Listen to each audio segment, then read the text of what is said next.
রাধে রাধে। সকালবেলা চান করে এসেছিলাম মন্দিরে, আমার পুজো কমপ্লিট, তোমরা মায়ের দর্শন করো। তারপর মন্দির বন্ধ করে যাচ্ছিলাম ঘরে, আর আমাদের বাড়ির ইঁদুরটা এখানে নাচ করছে। ও সবসময় এরকম পাগলের মতো খুশি থাকে। ঘরে এসে দেখলাম মায়েরা বানাচ্ছে কুলের পিঠে।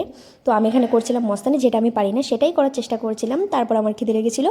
আজ বলি আমার বাড়ির মেনুতে কী ছিল। মেনুতে ছিল উচ্ছে আলু ভাজা, ওল আলু দিয়ে মাছের তরকারি। মা রান্না করছে, আমি বসে বসে খাচ্ছি। তো খেতে খেতে আমার মনে পড়লো যে ওপরে আমি লেবু রেখে এসেছিলাম, আর লেবু দিয়ে খেতে এটা অনেক ভালো লাগে।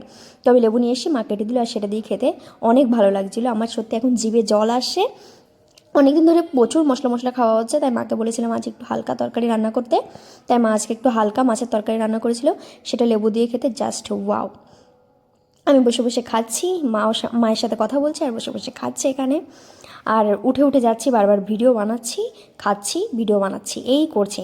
তারপর খেতে খেতে আমার এক গাল বেশি হয়ে যায়, সেটা মায়ের গালে দিয়ে বাসনগুলো মেজে তারপর মা বললো নারকলের ওটা নিয়ে আসতে। সেটা নিয়ে এক জায়গায় বসে এখন দুজন মিলে বানাবো পিঠে। ঠাম্মাও ছিল, আমরা তিনজন মিলে বানাচ্ছিলাম পিঠে।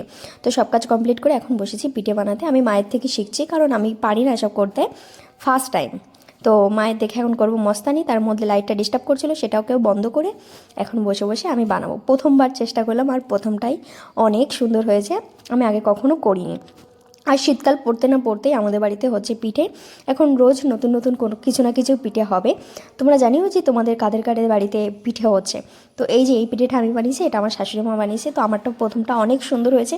আমি অনেক খুশি যে প্রথমটা আমি অনেক সুন্দর বানিয়েছি। কিন্তু পরেরগুলো সত্যি আস্তে আস্তে যে কটা বানিয়েছে, পরেরগুলো সব কটা অনেক খারাপ বানিয়েছি। তো আমি এখানে লিচিগুলো গোল গোল করছিলাম, আর মায়ের কাছে বলছিলাম নারকোলটা দিতে।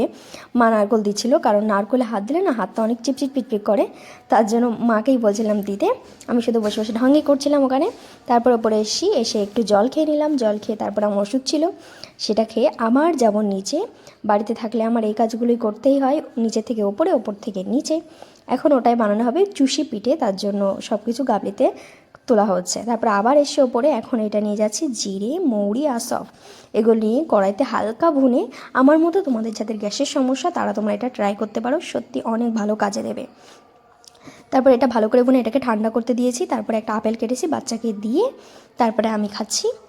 তারপর মায়েরা বলছিল মায়েদের হাতে হাতে একটু গুছিয়ে দিতে, তার জন্য আমি রান্নাঘর থেকে প্লেট নিয়ে এসে মায়েদের হাতে দিলাম।